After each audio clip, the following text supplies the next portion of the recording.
उस स्थिति में मीराबाई अपने ठाकुर जी की सेवा करती। राजा विक्रमादित्य उसने मीराबाई का बाहर आना जाना बंद करा दिया, बोले जो करना है भीतर रह करके करो आदि आदि। और साथ में विक्रमादित्य की सहायता करती थी उदाबाई, वो तो पहले से ही खींची हुई थी, उसको नेक के रूप में तुलसी माला जो दे दी थी मीराबाई ने, वो तो तब से ही परेशान बैठी थी। और उसको भी समय मिल गया कि अब तो भाई भी नहीं है, पिताजी भी नहीं है, कोई नहीं है, अब मीराबाई को खूब परेशान करेंगे। अच्छा, परेशान करने का कोई उनका भी भाव नहीं था, बेचारों को क्यों दोष दें।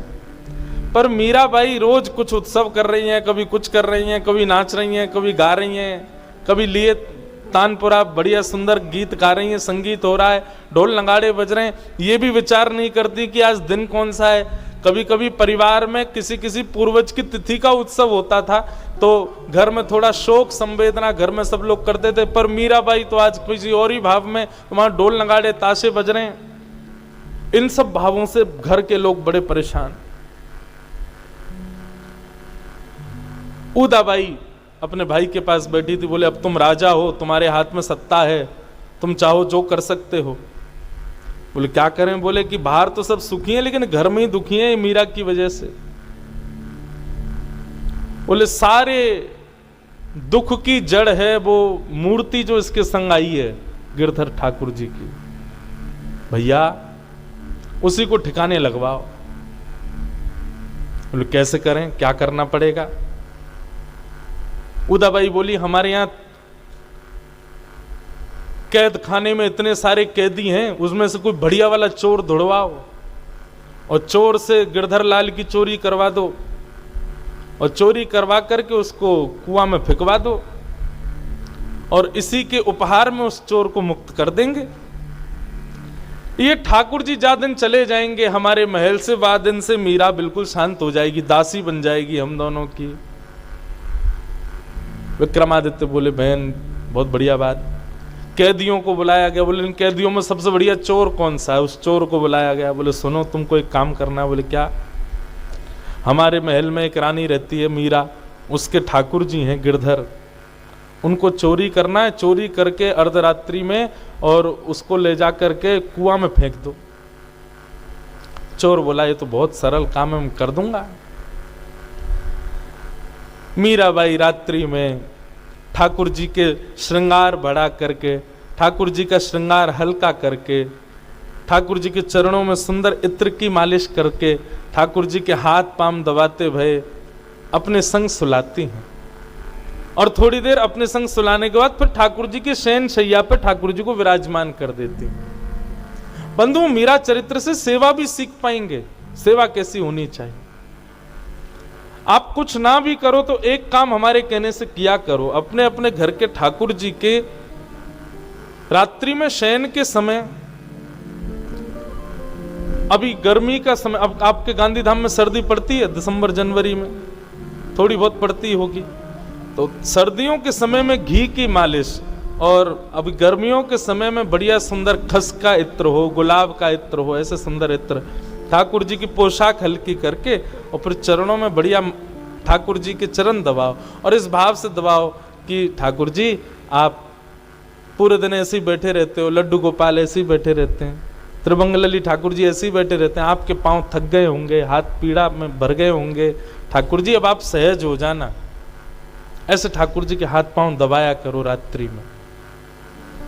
सेवा सवेरे भले ही विस्तृत ना हो लेकिन ठाकुर जी का रात्रि शयन अच्छा होना चाहिए, इस बात का विचार किया करो। आप निश्चित मानिएगा ठाकुर जी का शयन बढ़िया होगा ना, स्वप्न में ठाकुर जी पधारेंगे, निश्चित उनका दर्शन होगा। शयन बढ़िया कराओ, क्योंकि सुबह तो श्रृंगार करके आप चले गए अपने कामों में, दुनिया भर की दुनियादारी में, रात्रि में कहीं जाना तो है नहीं, कक्ष में सोना है। उस समय ठाकुर जी की बढ़िया शयन की सेवा करके आओ। रात्रि के वस्त्र अलग रखो अपने, वो वस्त्र धारण करो ना धो के, ठाकुर जी को शयन कराने जाओ। और गाना आता हो तो फिर तो कहना ही क्या, बिहाग राग लो और ठाकुर जी को शयन कराओ। बिहाग राग सुना करके ठाकुर जी के नैनों में नींद भर आई लालन के, नैनों में नींद भर आई। ललिता श्री लालन जू की सेज सजावे, विशाखा भरे जल झाड़ी लालन जू के, नैनों में नींद भर आई। बहुत आनंद आएगा। सारे लाइट बंद कर दो मंदिर की, सुंदर दीप जलाओ और दीप के प्रकाश में ठाकुर जी को देखो। सुंदर इत्र लगा के थोड़ी देर निहारो, पद सुनाओ और पद सुनाते सुनाते ठाकुर जी को शयनशैया पे सुलाए दो। और जब थोड़ी देर में बिल्कुल शांत और कुछ नहीं, बस बिहाग का थोड़ा स्वर चल रहा हो, ठाकुर जी के ऊपर थोड़ी देर हाथ ऐसे फेरते हुए, चरण स्पर्श करते हुए, ठाकुर जी को जब नींद लगे भाव की सो गए, दिया उठा के बाहर ले आओ, सो गए ठाकुर जी। बस ऐसे शयन कराओ ठाकुर जी को, निश्चित है स्वप्न में ठाकुर जी आएंगे। मीराबाई ने अपने लाल जी को शयन करा दिया, शयन करा के शयनशैया पे पौड़ा दिए। भाव ठाकुर जी के भाव साम्राज्य में चली जाती है। रात्रि में होते ही जैसे ही भाव साम्राज्य में गई, इतने में ही चोर आया और चोर को सब मार्ग तो बता ही दिए, तो उदाबाई ने सब उसकी व्यवस्था करी दी थी। चोर आया, आकर के महाराज ठाकुर जी को लिया और लेकर के वो तो सीधे गया, वो जाकर के उसने कहीं ठाकुर जी कुआं में पधरा दिए। रात्रि निकल गई, प्रातःकाल का समय हुआ। सूर्योदय होते ही मीराबाई ने सुंदर दूध भोग, लड्डू भोग ठाकुर जी के सामने पधराए और पधराने के बाद मंगला का पद गाया, ठाकुर जी को उठाने का पद गाया। और जैसे ही पद गाते गाते गाते मीराबाई ने जैसे ही झांपी जी खोली, शयन शैया के ऊपर से वस्त्र हटा करके देखा तो ठाकुर जी वहां नहीं। आहा, मीराबाई तो बेचैन हो गई। भैरवी एक पद है बंधुओं, मैंने गाया है, लेकिन आज तक कभी मीराबाई के ठाकुर जी कहीं चले गए, व्याकुल हो गई, अचेत अवस्था में पड़ी हैं। आज सखियां कीर्तन गा रही हैं तो मीराबाई चिल्ला रही हैं, बोले कि अरे मुझे चेतना दिलाने के लिए कीर्तन मत करो, मेरा गिरधर कहां चला गया, अरे हमसे कोई भूल हो गई, अपराध हो गई। गोपी गीत का बैठ करके पाठ करने लगी, बार बार गोपी गीत सुनाने लगी। जोशी जी कहते थे कथा में कि गोपी गीत का पाठ करते ही ठाकुर जी प्रकट हो गए। जरूर मेरे अंदर कोई मान आ गया होगा, मैंने कुछ गलती करी होगी, सेवा में कोई अपराध बन गया होगा, इसीलिए ठाकुर जी चले गए हैं। गोपी गीत का पाठ सुनाने लगी। सुबह से शाम हो गई, शाम से रात्रि हो गई, रात्रि से पुनः से सुबह। 2 दिन हो गए, मीराबाई ने कुछ खाया नहीं पिया नहीं, बस रुदन कर रही हैं, मेरे ठाकुर जी कहां चले गए, मेरे श्याम सुंदर कहां चले गए। खोजने लगी, जैसे ब्रज की गोपियां रास मंडल के बीच से अंतर ध्यान हुए ठाकुर जी को ढूंढती हैं, जड़ चेतन सबसे पूछती हैं, ऐसी मीराबाई हो गई।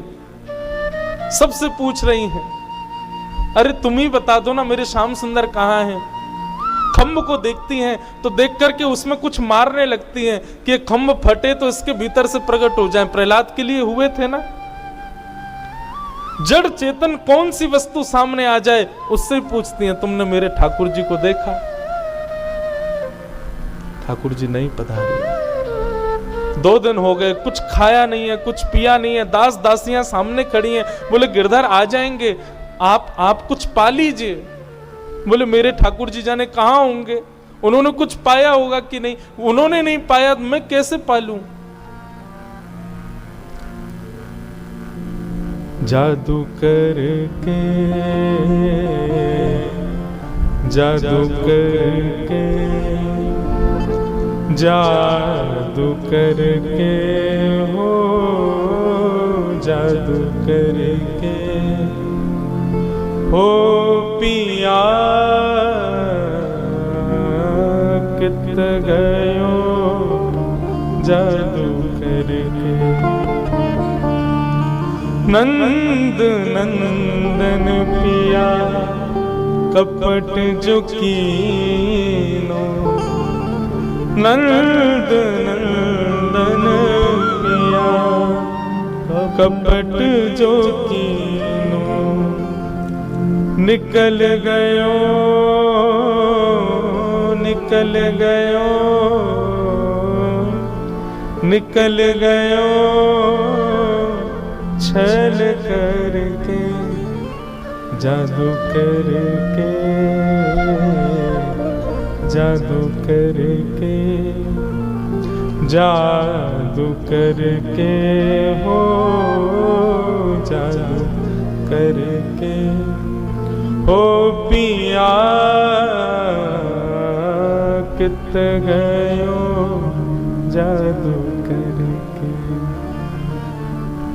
मेरा दासी शरण जो आई, मेरा दासी शरण जो आई, मेरा दासी शरण जो आई, मेरा दासी शरण जो आई। ओ चरण कमल चरण कमल चरण कमल चित धर के जादू करके जादू करके हो पिया कित गयो जादू करके। पुकारने लगी मीराबाई, और मीराबाई के स्वर में ही तो आसक्त थे ठाकुर जी, मीराबाई के भाव में ही तो आसक्त थे ठाकुर जी। मीराबाई अचेत अवस्था में बैठ करके गा रही थी। इतने में ही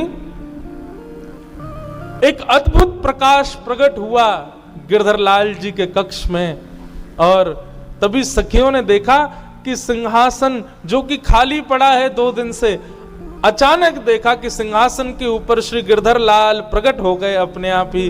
दौड़ करके सब सखियां गई, अरे भाई साहब जल्दी चलो, लाल जी पधार गए, लाल जी पधार गए, लाल जी पधार गए।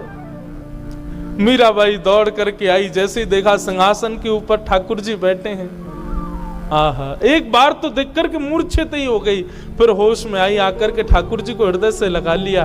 बोले नाथ, आपसे एक ही प्रार्थना, कुछ भी कर देना, जीवन में आगे से कभी ऐसे छोड़ के नहीं जाना।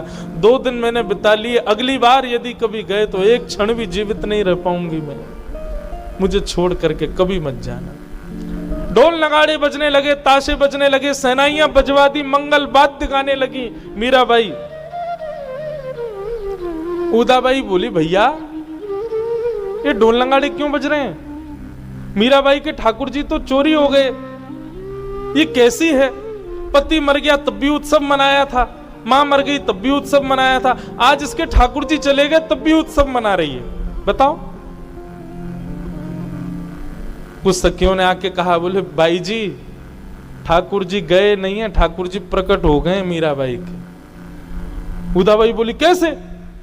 मैंने तो चोर को भेजा था जाकर के वो ठाकुर जी को कुआं में फेंक के आओ, और वो चोर सही सलामत स्थिति में फेंक करके आया, कैसे आ गए ठाकुर जी? तुमने किसी और को देखा होगा। बोले नहीं, आप खुद चल के देख लो। उदाबाई गई, जाकर के देखा तो मीराबाई के कक्ष में तो बढ़िया उत्सव चल रहा था, नाच रही थी मीराबाई, और सामने सिंहासन पर ठाकुर जी बैठे बैठे नैन मटका रहे थे, उदाबाई को देख करके अपनी आंखें मटका रहे थे। उदाबाई तो देख करके हैरान हो गई, बोले अरे जी कहां से आ गए? बंधुओं, जो अज्ञानी लोग होते हैं ना, ठाकुर जी की कृपा को चमत्कार बोलते हैं। वो चमत्कार नहीं है, प्रत्यक्ष ठाकुर जी हैं। ठाकुर जी के नैन मटक्का देख करके महाराज उदाबाई तो बड़ी परेशान, बोली जी कहां से आ गए? उदाबाई गई भैया के पास, भैया मुझे तो लगता है कि ये इसके ठाकुर जी जो हैं ये कोई चमत्कारी ठाकुर जी हैं, साधारण नहीं है। बताओ, हमने तो वहां चोर से फिकवा दिए, वो कहां से प्रकट हो गए अपने आप। अब तो फिर से वही नाच गाने और पदावलियां सब शुरू हो गई।